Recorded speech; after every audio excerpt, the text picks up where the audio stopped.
देखो sixth example है NO2-1।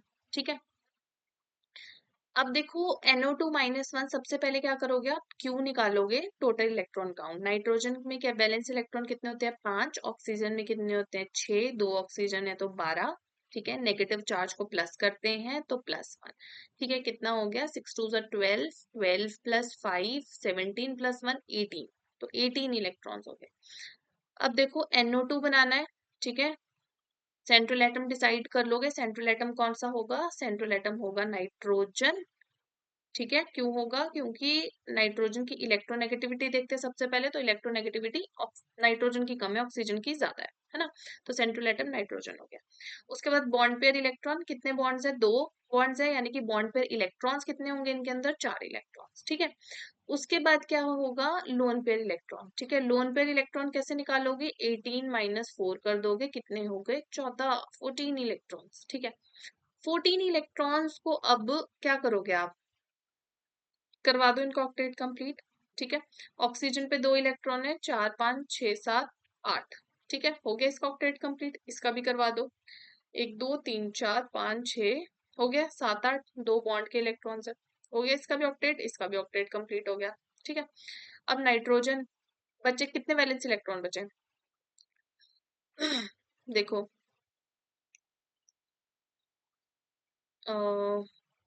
6 + 6 12 हो गए ना वैलेंस इलेक्ट्रॉन्स, 2 बचे, 2 हमने नाइट्रोजन पे लगा दिए।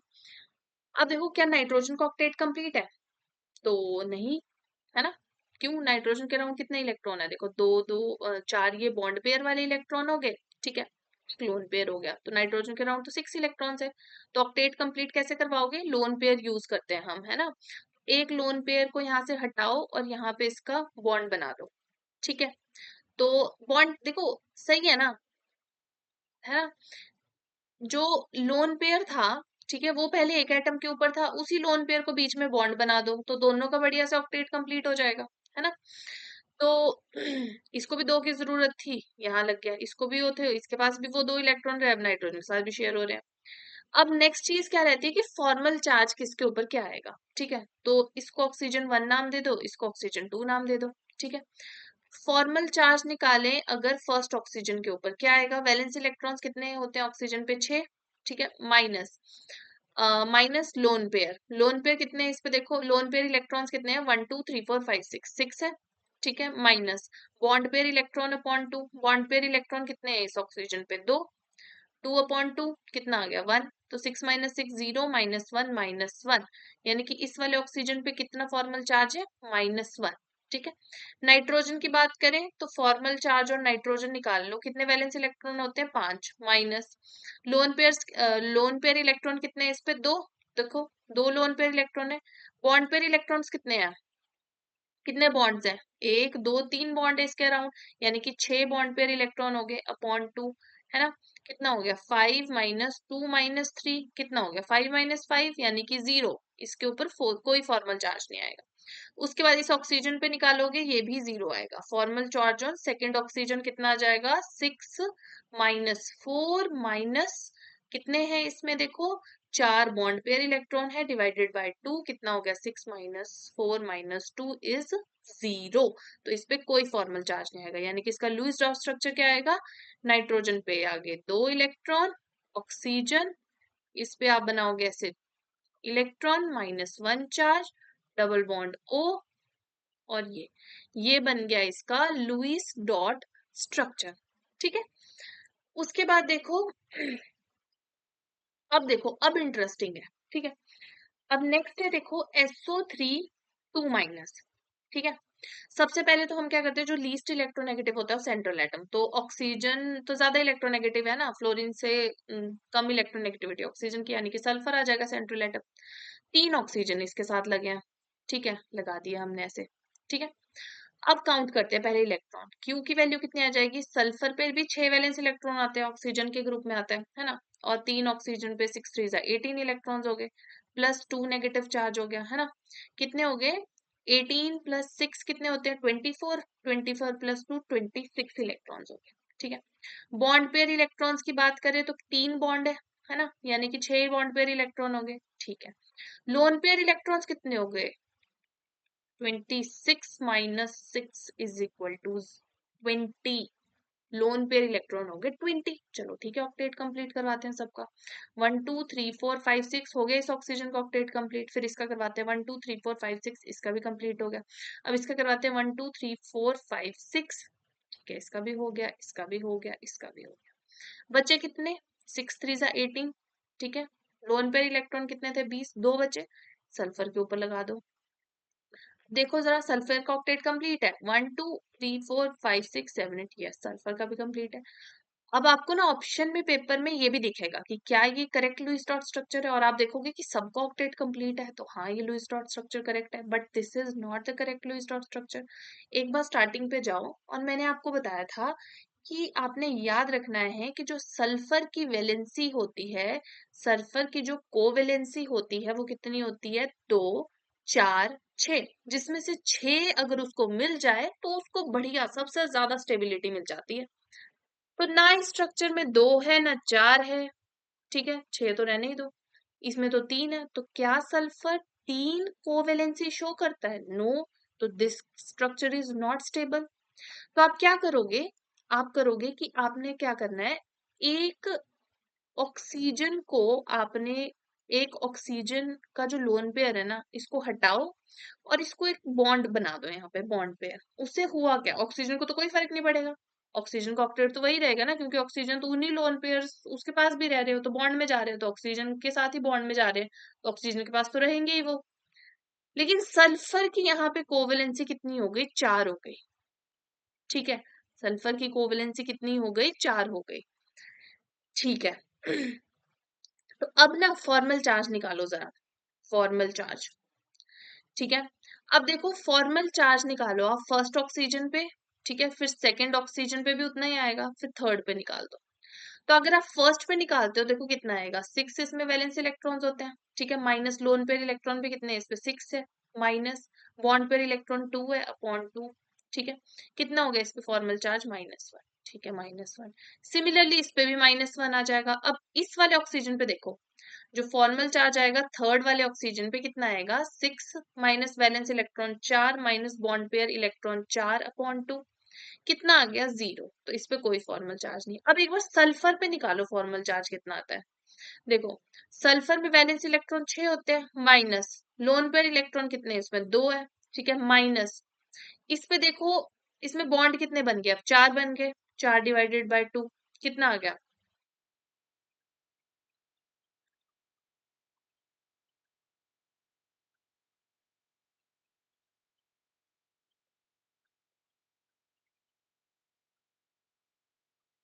कुछ गलत बता दिया ना मैंने? बॉन्ड पेयर इलेक्ट्रॉन 4 थोड़ी ना, बॉन्ड्स 4 है। तो बॉन्ड पेयर इलेक्ट्रॉन, बॉन्ड्स 4 है यानी बॉन्ड पेयर इलेक्ट्रॉन 8 है। एक बॉन्ड के अंदर 2 इलेक्ट्रॉन होते हैं। ठीक है, तो कितना हो गया? 6 माइनस 2 माइनस 4 यानी कि 0। तो सल्फर के ऊपर 0 फॉर्मल चार्ज है। ठीक है, वहीं देखो, अगर जो मैंने पहले स्ट्रक्चर बनाया था ऐसे, जो कि आप करेक्ट कर सकते थे पेपर में, इसमें देखो सल्फर पे फॉर्मल चार्ज क्या आता? सल्फर पे आता 6 इसमें वैलेंस इलेक्ट्रॉन है ना, 2 इसमें लोन पेयर आए, माइनस बॉन्ड पेयर इसमें कितने आ गए? 6 अपॉन 2। ठीक है, तो कितना हो गया? 6 माइनस 5 कितना आ गया? +1 ना। तो देखो, इस पे आ जाता फॉर्मल चार्ज +1। ठीक है, तो सल्फर पे आ जाता फॉर्मल चार्ज कितना? +1। ठीक है, तो और क्या होता कि क्या ये स्ट्रक्चर फिर करेक्ट होता? फिर इस पे -1 आता, इस पे -1 आता, इस पे -1 आता, आपको लगता कि -3 नेगेटिव चार्ज है, +1 इस पे आ गया, -2 चार्ज है, पूरे स्ट्रक्चर के ऊपर -2 चार्ज है, तो बढ़िया से तो सही स्ट्रक्चर है। लेकिन देखो क्या होता है, वो स्ट्रक्चर सबसे स्टेबल होता है जिसमें कम से कम फॉर्मल चार्ज हो, है ना। अगर देखो, अगर हम ये वाला स्ट्रक्चर बनाते तो इन तीनों ऑक्सीजन पे -1 चार्ज होता और सल्फर के ऊपर +1 चार्ज होता, नेट चार्ज तो -2 ही आता, तो आपको लगता बढ़िया सही स्ट्रक्चर है। लेकिन जो हमने अब स्ट्रक्चर बनाया है इसमें सिर्फ इन दोनों ऑक्सीजन पे -1 चार्ज आ रहा है, सल्फर पे 0 चार्ज आ रहा है और ऑक्सीजन पे भी 0 चार्ज आ रहा है, यानी कि this structure is most stable. ऐसा स्ट्रक्चर जिसपे फॉर्मल चार्ज सबसे कम हो वो वाला स्ट्रक्चर आपको सबसे स्टेबल बनाना है। पर मैंने आपको ट्रिक बता दी है डायरेक्टली, आपको देखना है सल्फर के अराउंड 2, 4 और 6 बॉन्ड होने चाहिए। 6 बन रहे हैं तब तो बहुत बढ़िया है, ठीक है। अगर 6 बॉन्ड बन रहे हैं तब तो सबसे बढ़िया है, ठीक है। पर आपको देखो पूरा चार्ज भी मेंटेन करना है। यहाँ पे आप ऐसे कर दो कि यहाँ पे सल्फर के अराउंड पूरे 6 बॉन्ड बना दो ऐसे, तो चार्ज कहाँ गया भाई? चार्ज तो फॉर्मल चार्ज इस पे भी 0 आ जाएगा, इस पे भी 0 आ जाएगा, इस पे कुछ और फॉर्मल चार्ज आएगा। तो आपको ये चीजें भी मेंटेन करनी है, सारे रूल्स ध्यान में रखने हैं कि आपको फॉर्मल चार्ज जो है वो साइड एटम्स के ऊपर लगाना है ना, और सेंट्रल एटम के ऊपर पॉजिटिव चार्ज लगाना है, साइड एटम्स के ऊपर नेगेटिव चार्ज लगाना है आपको, ठीक है। और मिनिमम फॉर्मल चार्ज आपको रखना है पूरे मॉलिक्यूल के ऊपर, ठीक है। तो इसी तरह से आपके पास देखो, अब CO3-2 का भी ट्राई कर लेते हैं। देखो क्यू की वैल्यू क्या आएगी, कार्बन पे 4 वैलेंस इलेक्ट्रॉन होते हैं, ऑक्सीजन पे 6 होते हैं, ठीक है, +2 नेगेटिव चार्ज आ गया, ठीक है। कितने हो गए? 24, ठीक है। डरना नहीं हो 24 देख के। फिर उसके बाद देखो कार्बन के अराउंड 3 ऑक्सीजन हो गए, बना दिए हमने, ओके। उसके बाद देखो बॉन्ड पेयर इलेक्ट्रॉन्स कितने हो गए? 6, ठीक है। लोन पेयर इलेक्ट्रॉन्स कितने हो गए? 24-6, यानी कि कितने हो गए? 18, ठीक है। अब 18 बना दो, साइड एटम्स के ऊपर लगाने हैं सबसे पहले आपको ये लोन पेयर्स, ठीक है। तो 6 3 18, ठीक है। 6 6 इलेक्ट्रॉन्स तीनों पे लगा दो, ठीक है। हुआ क्या कि तीनों ऑक्सीजन का तो अगेन ऑक्टेट कंप्लीट हो गया, लेकिन सेंट्रल एटम का अभी भी नहीं हुआ। तो क्या करो, एक लोन पेयर हटाओ, उसका बना दो बॉन्ड। अब कार्बन का भी हो गया, इस ऑक्सीजन का भी हो गया ऑक्टेट कंप्लीट, ठीक है, ओके। उसके बाद क्या करना है आपने? उसके बाद आपने क्या करना है? उसके बाद आपने फॉर्मल चार्ज निकालना है, सिंपल। इस पे निकालोगे -1 आ जाएगा, इस पे -1 आ जाएगा, कार्बन पे 0 आ जाएगा, ऑक्सीजन पे 0 आ जाएगा। देखो नेट चार्ज -2 आ रहा है, ठीक है। तो इस तरह से आप निकालोगे लुईस डॉट स्ट्रक्चर। एक बार आपको लुईस डॉट स्ट्रक्चर निकालना आ गया तो आप बढ़िया से बता सकते हो कि उस पर्टिकुलर के लिए आपके पास क्या होगी। उसके लिए आप जो आगे निकालेंगे ना, शेप एंड ज्योमेट्री, तो आप कैसे निकालोगे? एक बार आपको बस लुईस डॉट स्ट्रक्चर निकालना आना चाहिए। और आपको एग्जाम में भी आ जाता है क्वेश्चन कि आप बताओ कि इसका सबसे करेक्ट लुईस डॉट स्ट्रक्चर क्या है। उसके लिए मैंने आपको पूरा का पूरा डिटेल में बता दिया, सबसे कॉम्प्लेक्स स्ट्रक्चर यही होते हैं और यही मैंने आपको सिखा दिया, ठीक है। अब आपको इस टॉपिक में कोई प्रॉब्लम नहीं आएगी, ओके। अब हम स्टार्ट करते हैं वीबीटी एंड हाइब्रिडाइजेशन क्या होती है, ठीक है। ये बड़ा बेसिक चीज है, ये आपको समझ आनी चाहिए। इसके बाद हम वीएसईपीआर थ्योरी करेंगे।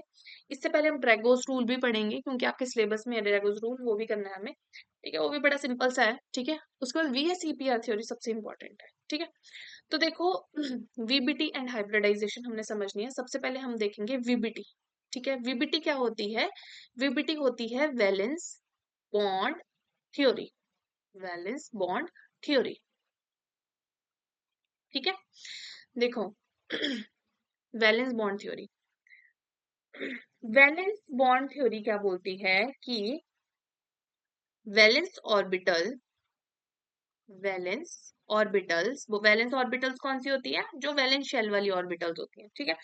Valence orbitals of two atoms और groups of atoms undergo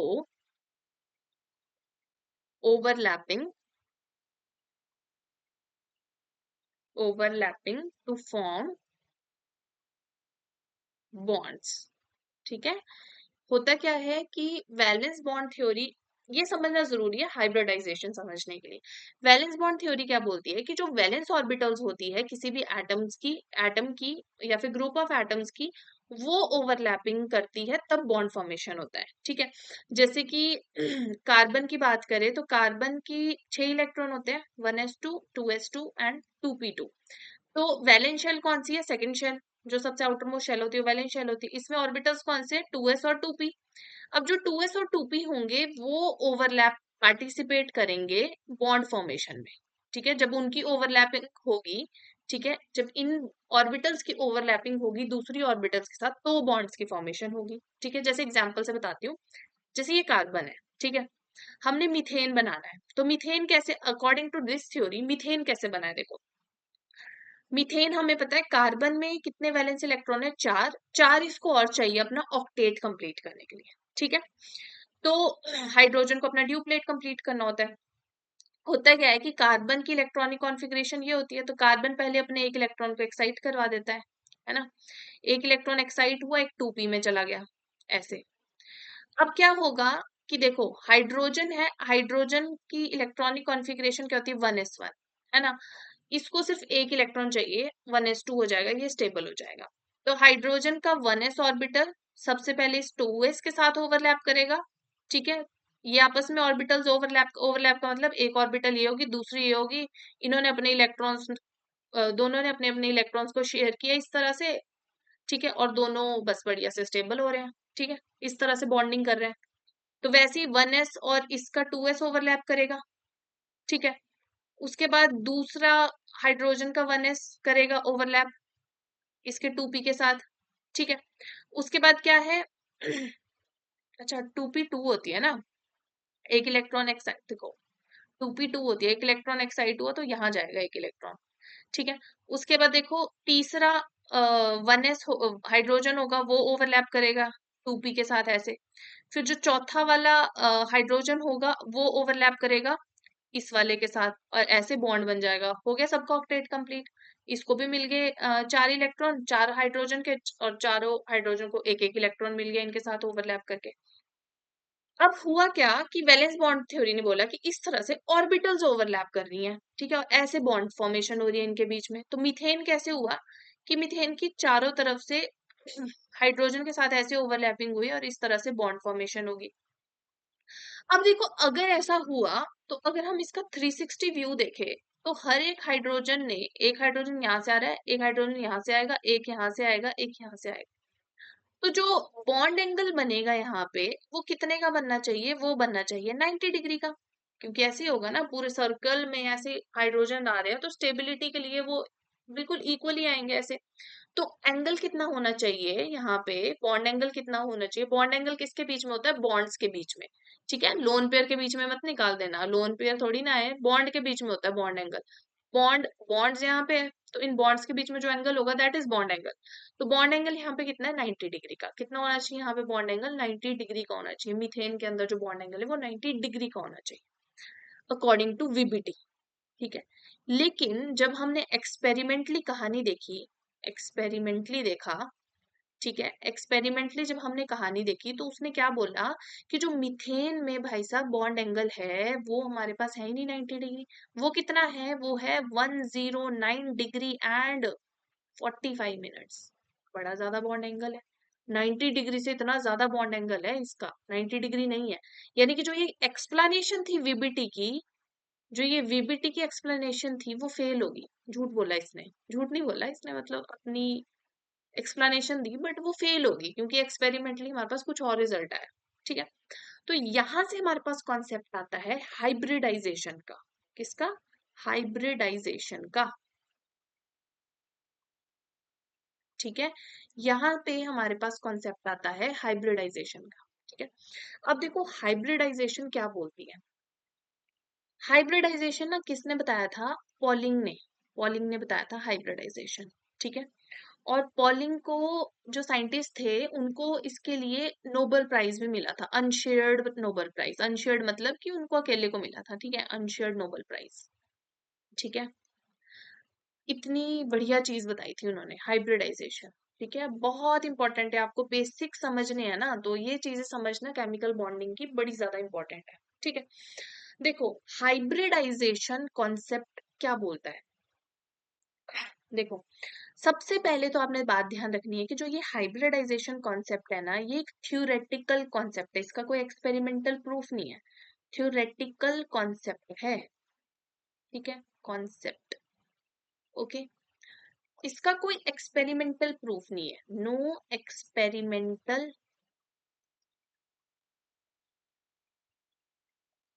proof, ठीक है, लेकिन इससे सारी चीज एक्सप्लेन हो जाती है, ठीक है। अब ये क्या बोलता है, ये बोलता है, पहले लिख लो फिर बताती हूँ, hybrid orbitals have hybrid orbitals have directional behavior, directional behavior, ठीक है। और क्या पॉइंट लिखना है आपने, bonds formed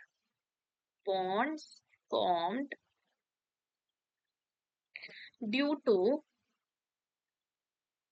hybrid orbitals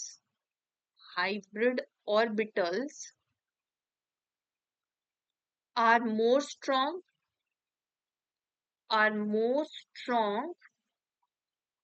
due to thick electron density, ठीक है। अब देखो, अब ये चीजें समझनी है हमने। सबसे पहले तो थ्योरेटिकल कॉन्सेप्ट है, इसका कोई एक्सपेरिमेंटल प्रूफ नहीं है, इसको समझने की कोई बात नहीं है, ठीक है। नेक्स्ट पॉइंट देखो कि हमारे पास हाइब्रिड ऑर्बिटल्स का डायरेक्शनल बिहेवियर होता है। सबसे पहले हाइब्रिड ऑर्बिटल्स क्या है, तो वीबीटी ने बात की थी वैलेंस ऑर्बिटल्स की, जैसे 2s और 2p है वो पार्टिसिपेट कर रही है, मतलब वो ओवरलैपिंग कर रही है ना।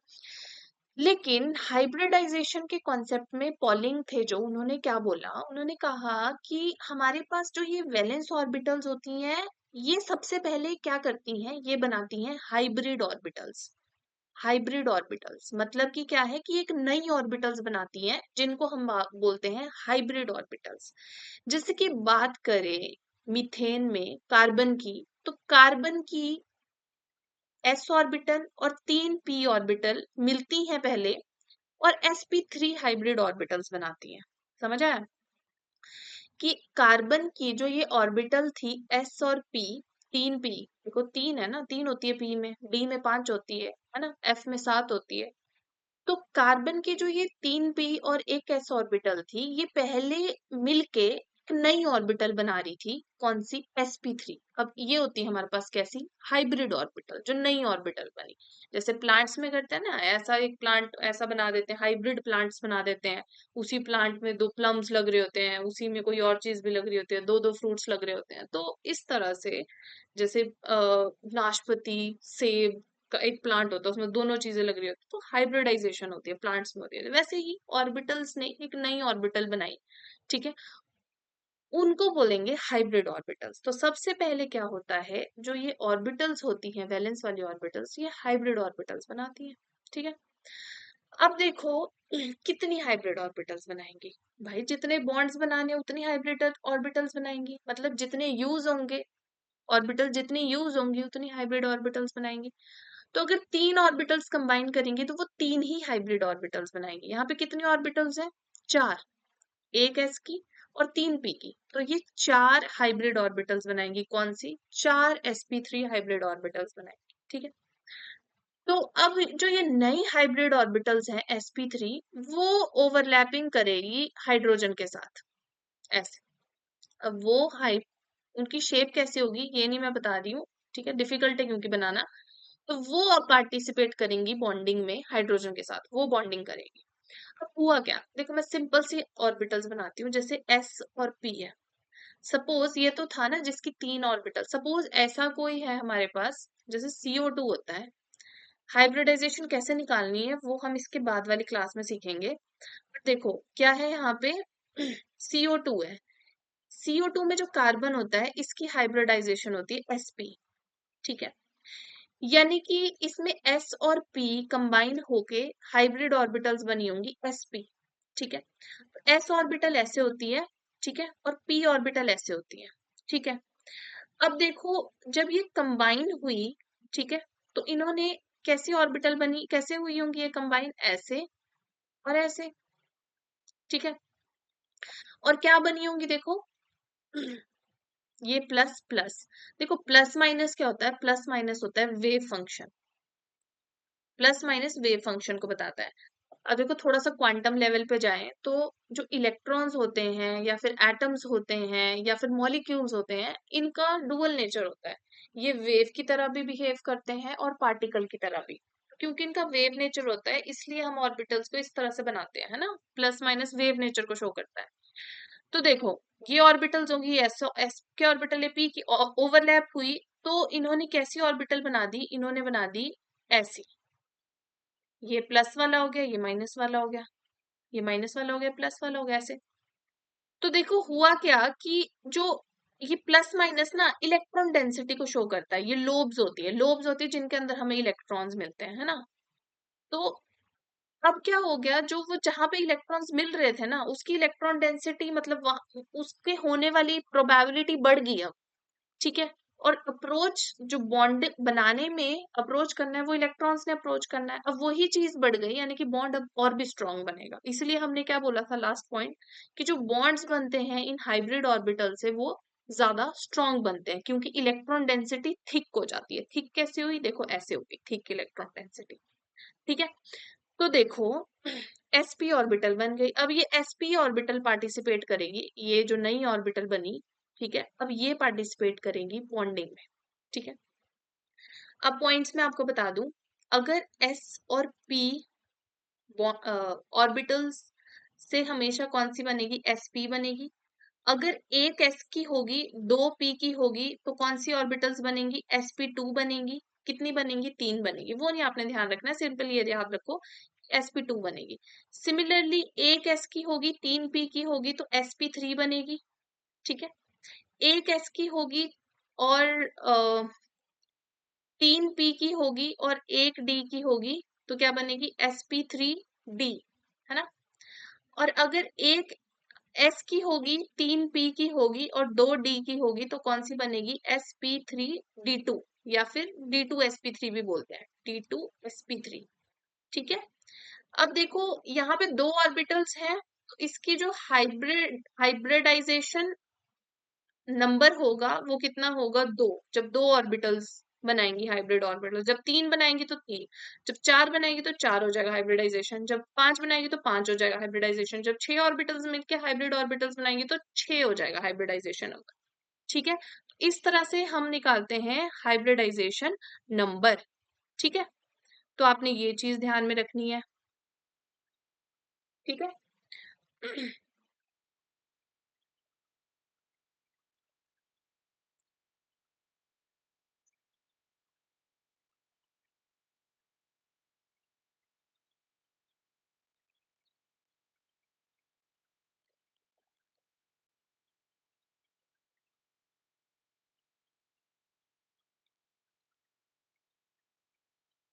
ठीक है। तो मैंने आपको क्या समझाया कि हमारे पास क्या होता है, हाइब्रिडाइजेशन कॉन्सेप्ट होता है। ठीक है। सबसे पहले थ्योरेटिकल एक्सपेरिमेंटल प्रूफ नहीं है। क्या होता है हमारे पास, जो वैलेंस बॉन्ड थ्योरी ने बोला था कि वैलेंस ऑर्बिटल्स पार्टिसिपेट करती है, वो वैलेंस ऑर्बिटल्स पार्टिसिपेट नहीं करती हैं हाइब्रिडाइजेशन में। हाइब्रिडाइजेशन में नई हाइब्रिड ऑर्बिटल्स पार्टिसिपेट करती हैं, जैसे कि कार्बन मीथेन के केस में sp3 हाइब्रिड ऑर्बिटल्स बनती है। ठीक है। वैसे ही अगर s और p हाइब्रिड ऑर्बिटल बनी तो sp बनेगी। अगर एक s और दो p की ऑर्बिटल्स यूज हो रही हैं तो वो पहले sp2 बनाएंगी। ठीक है। उसी तरह से अगर एक s की और 3 p की हो रही है तो वो sp3 हाइब्रिड ऑर्बिटल बनाएंगी। वैसे ही sp3d बनती है। और अगर हाइब्रिडाइजेशन नंबर 6 होगा तो हमारे पास d2sp3 या फिर sp3d2 हाइब्रिड ऑर्बिटल्स बनेंगी। तो आपको ध्यान रखना है कि हमारे पास पुरानी जो एटॉमिक ऑर्बिटल्स होती हैं वो नहीं पार्टिसिपेट करती हैं, हमारे पास हाइब्रिड ऑर्बिटल पार्टिसिपेट करती है। और इसी कॉन्सेप्ट को हम क्या बोलते हैं, इसी कॉन्सेप्ट को हम बोलते हैं हाइब्रिडाइजेशन। हाइब्रिडाइजेशन। ठीक है। अब ये कॉन्सेप्ट होता है हाइब्रिडाइजेशन का। ठीक है। अब देखो यहां से ना मैं आपको एक और चीज समझाती हूँ, ड्रैगोज रूल। ड्रैगोज रूल। ठीक है। देखो हाइब्रिडाइजेशन आपको समझ आ गया। ठीक है। मैंने आपको बता दिया हाइब्रिडाइजेशन नंबर कितना होगा और क्या हाइब्रिडाइजेशन होगी। हाइब्रिडाइजेशन जब मैं आपको अब आगे वीएस ईपीआर थ्योरी बताऊंगी तो उसमें बताऊंगी ज्योमेट्री निकालने में यूज होती है हाइब्रिडाइजेशन। जो ये हाइब्रिडाइजेशन होती है क्या निकालने में यूज होती है, ज्योमेट्री निकालने में यूज होती है। ठीक है। मैं आपको सबसे पहले नेक्स्ट लेक्चर में सिखाऊंगी कि हाइब्रिडाइजेशन नंबर जो होता है वो कैसे निकालते हैं, और हाइब्रिडाइजेशन नंबर से हम क्या निकालते हैं, ज्योमेट्री निकालते हैं। ठीक है। उसके बाद शेप कैसे निकालते हैं, फिर मैं आपको वो चीज सिखाऊंगी। ठीक है। अब देखो हमारे पास आता है ड्रैगोज रूल। ठीक है। देखो सबसे पहले ड्रैगोस रूल लिखेंगे कि क्या होता है। आपको क्वेश्चन आता है कि आपको 3-4 मॉलिक्यूल्स दे दिए होते हैं और आपको ये बताना होता है कि इनमें से जो है ड्रैगोस कंपाउंड कौन सा है, ड्रैगो कंपाउंड कौन सा है। तो देखो ड्रैगोस रूल में लिखो पहले, the lone pair of s orbital of central atom belonging to third, fourth, fifth and sixth period do not participate in hybridization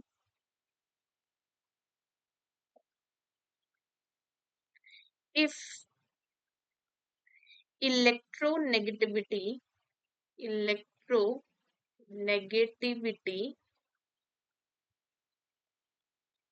of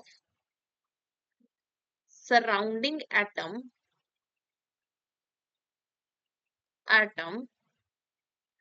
is less than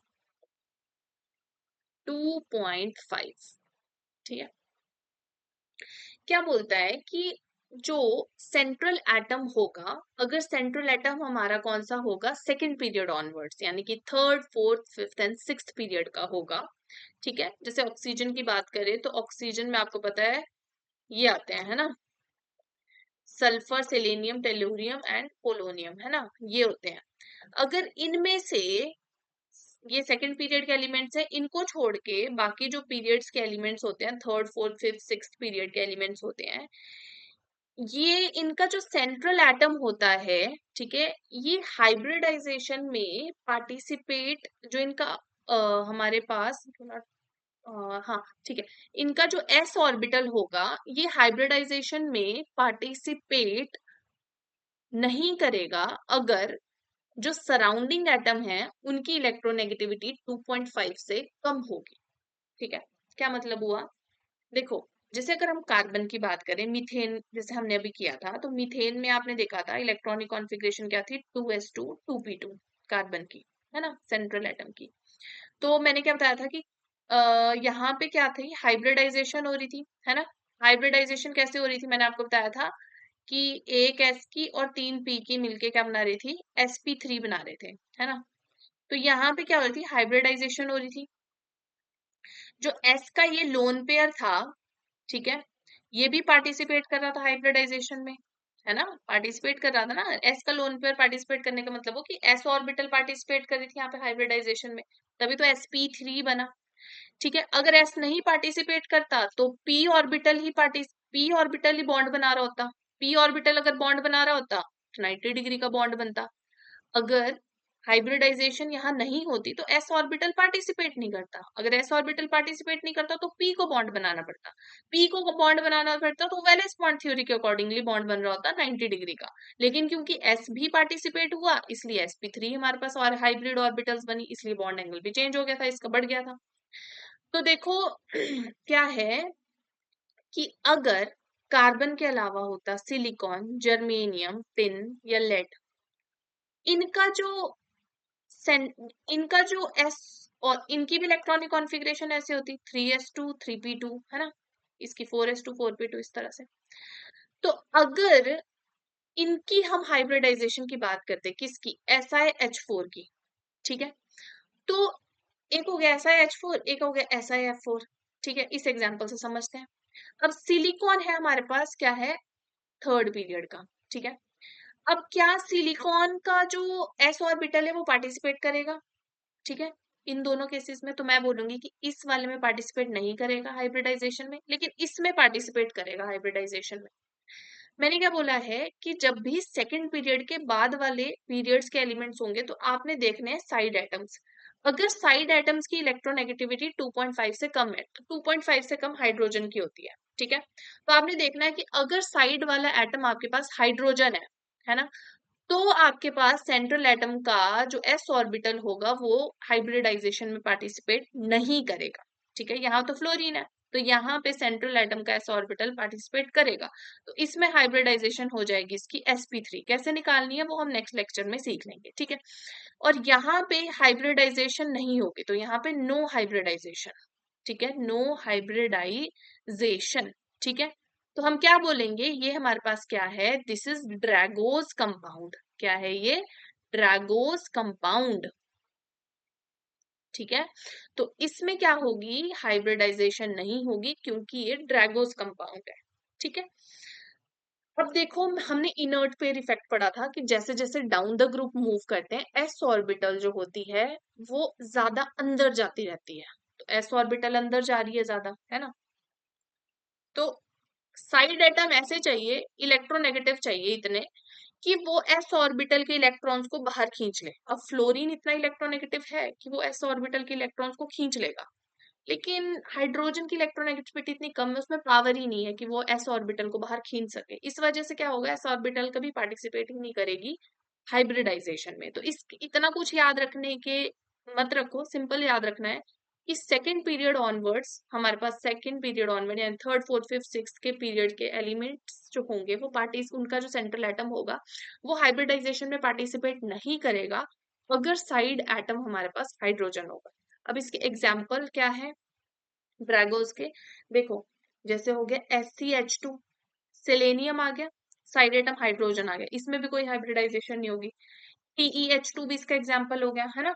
PH3 भी इसका एग्जाम्पल हो गया, फॉस्फोरस थर्ड पीरियड का है, side atom hydrogen है, यहाँ पे भी कोई हाइब्रिडाइजेशन नहीं होगी।